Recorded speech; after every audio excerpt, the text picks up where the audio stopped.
Bismillahirrahmanirrahim. Assalamualaikum warahmatullahi wabarakatuh.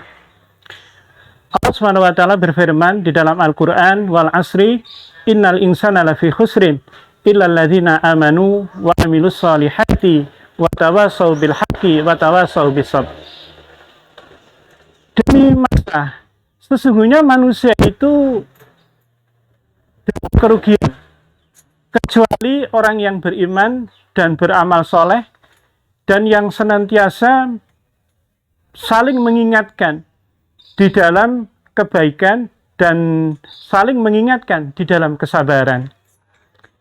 Para pemirsa yang dirahmati oleh Allah Subhanahu wa taala, kita harus paham bahwa kita ini hidup di dunia ini cuma sebentar. Kita hidup di dunia itu cuma sekali. Dan kita hidup di dunia ini tidak bisa kita ulang untuk yang kedua kalinya. Oleh karena itu, marilah kita introspeksi diri, kita muhasabah kepada diri kita.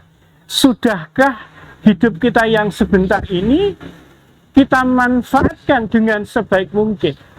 Jangan sampai nanti kelak di hari kiamat kita itu menyesal karena tidak bisa memanfaatkan hidup yang cuma sebentar yang diberikan oleh Allah Subhanahu wa taala.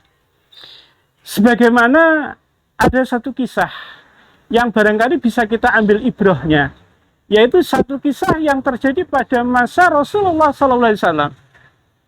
Kisah ada seorang sahabat namanya Sa'ban radhiyallahu an. Jadi beliau ini memiliki satu kebiasaan yang unik. Kenapa? Karena beliau ini senantiasa datang ke masjid untuk melaksanakan sholat 5 waktu. Itu sebelum azan berkumandang. Dan uniknya lagi, beliau itu senantiasa mengambil tempat duduknya itu di pojok. Yang tentu para sahabat yang lain, dan termasuk baginda Rasulullah SAW, itu sangat mengerti dan memahami kebiasaan dari sahabat Sa'ban radhiyallahu an ini. Ketika ditanya kenapa itu dilakukan, karena Sa'ban ini tidak ingin mengganggu jamaah yang lain.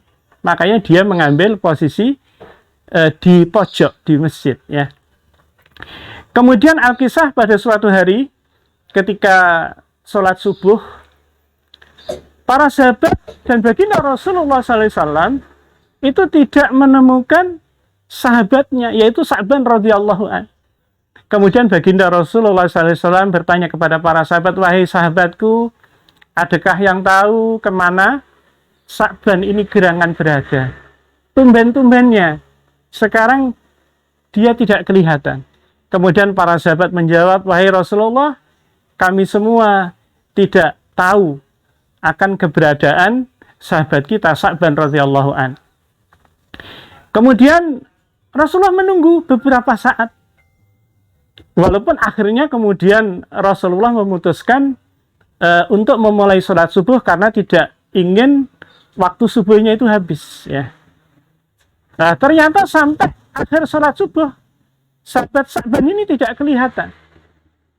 Kemudian Rasulullah bertanya kepada sahabatnya, adakah kalian tahu kabar dari sahabat kita Sa'ban? Para sahabat tidak ada yang tahu. Kemudian Rasulullah bertanya lagi, adakah di antara kalian ada yang tahu rumahnya? Nah, kemudian ada salah satu sahabat yang mengatakan kepada Rasulullah, wahai Rasulullah, saya tahu rumahnya Sa'ban. Nah, singkat cerita, kemudian baginda Rasulullah SAW itu mengajak beberapa orang sahabat itu untuk datang ke rumahnya Sa'ban. Dan subhanallah, ternyata perjalanan dari masjid sampai ke rumahnya Sa'ban itu ditempuh dalam waktu yang cukup lama, kurang lebih 3 jam. Sehingga ketika masuk waktu duha, baginda Rasulullah SAW dan para sahabatnya itu baru sampai ke rumahnya Sa'ban. Kemudian begitu nyampe, diketuklah pintu itu, kemudian baginda Rasulullah mengucapkan salam, assalamualaikum. Kemudian ada seorang perempuan yang keluar, ya. Kemudian Rasulullah menyampaikan, bisakah kami bertemu dengan Sa'ban? Kemudian wanita itu menjawab, wahai Rasulullah, sesungguhnya Sa'ban itu tadi pagi itu sudah meninggal dunia. Tadi pagi itu sudah menghadap Allah Subhanahu wa taala. Cuman bagi kami itu ada sesuatu yang mengganjal, ada sesuatu yang belum kita pahami, belum kita ketahui. Apakah itu? Wahai Rasulullah, tadi sebelum Sa'ban itu menghembuskan nafas yang terakhir, ada 3 kalimat yang bagi kami ini tanda tanya. Kalimat yang pertama, beliau mengatakan, aduh, kenapa kok tidak lebih jauh? Kemudian yang kedua, aduh, kenapa kok tidak yang lebih bagus? Kemudian yang ketiga, kenapa kok tidak semuanya gitu? Nah, kemudian baginda Rasulullah SAW itu menjelaskan, sesungguhnya ketika seseorang itu menghadapi sakaratul maut, maka Allah akan memperlihatkan seluruh perbuatan yang dilakukan ketika di dunia. Dan kemudian Allah juga akan memperlihatkan balasan yang akan didapatkan oleh orang tersebut.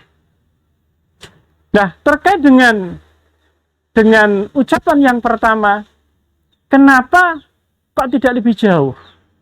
Jadi ketika itu Sa'ban diperlihatkan oleh Allah bagaimana perjuangan beliau untuk bisa hadir ke masjid berjamaah bersama baginda Rasulullah SAW. Meskipun perjalanan cukup jauh, yaitu ditempuh dalam waktu 3 jam. Kemudian oleh Allah diperlihatkan surga yang begitu indah, balasan atas amal dari sahabat kita Sa'ban ini. Kemudian Sa'ban itu merasa menyesal. Kenapa kok tidak lebih jauh lagi?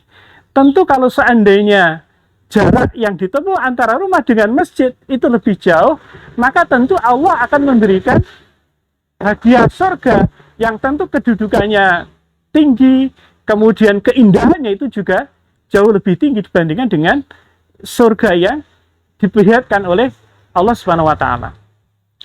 Kemudian statement yang kedua yang mengatakan bahwa kenapa kok tidak lebih jauh, ya? Kenapa kok tidak lebih bagus, ya? Jadi suatu ketika Sa'ban itu ingin berangkat ke masjid. Cuman ketika itu kondisi luar itu dalam keadaan dingin, ya, dingin sekali. Nah, kemudian beliau masuk rumah lagi, kemudian beliau mengambil baju satunya. Kalau baju yang pertama itu adalah baju yang bagus, kemudian baju yang kedua yang dikenakan itu adalah baju yang barangkali kondisi itu tidak sebagus baju yang pertama. Lah kemudian di tengah perjalanan beliau itu ketemu dengan orang yang keadaannya sangat mengenaskan, orang yang kedinginan. Karena melihat itu kemudian Sa'ban melepas baju luarnya, kemudian diberikan kepada orang yang ditemui di jalan itu, kemudian dibawa ke masjid untuk diajak sholat berjamaah. Itu pun oleh Allah juga diperlihatkan surga yang sangat indah. Tetapi Sa'ban itu menyesal, kenapa kok bukan baju yang lebih bagus yang diberikan kepada orang tadi gitu. Sehingga tentu balasan yang diberikan oleh Allah tentu lebih baik. Lah kemudian statement yang ketiga adalah kenapa tidak semuanya? Jadi suatu ketika Sa'ban itu hendak sarapan, ya. Jadi sarapan pakai roti, ya, roti kemudian dengan secangkir susu, ya. Lah baru mau sarapan kemudian datang pengemis, yang kondisinya memprihatinkan, kemudian minta sedekah dari sahabat ini. Nah, kemudian pengemis ini oleh Sa'ban diajak makan bareng dengan berbagi. Jadi roti tadi itu dipotong jadi 2 dengan besar yang sama. Demikian susunya tadi itu dibagi 2 dengan kondisi yang sama gitu. Nah, perbuatan beliau seperti ini itu juga ditunjukkan oleh Allah betapa balasannya itu adalah sungguh sangat luar biasa. Maka kemudian sahabat Sa'ban ini juga menyesal. Kenapa kok tidak seluruh roti itu diberikan? Kenapa kok tidak seluruh susu itu diberikan? Yang tentu Kalau itu semua diberikan, balasan dari Allah Subhanahu wa taala itu jauh lebih baik dibandingkan apa yang dia lakukan. Pemirsa yang budiman, yang insya Allah dirahmati oleh Allah, dari kisah ini marilah kita ambil pelajaran, marilah kita ambil ibroh ya. Jadi hidup kita yang singkat ini, hidup kita yang cuma sekali ini, hidup kita yang tidak bisa diulang ini, kita manfaatkan dengan semaksimal mungkin, yaitu senantiasa menjalankan apa yang diperintahkan oleh Allah dan meninggalkan apa yang dilarang oleh Allah Subhanahu wa taala. Itu barangkali yang bisa saya sampaikan, mudah-mudahan bermanfaat. Alaikum billahi taufiq wal hidayah. Wassalamualaikum warahmatullahi wabarakatuh.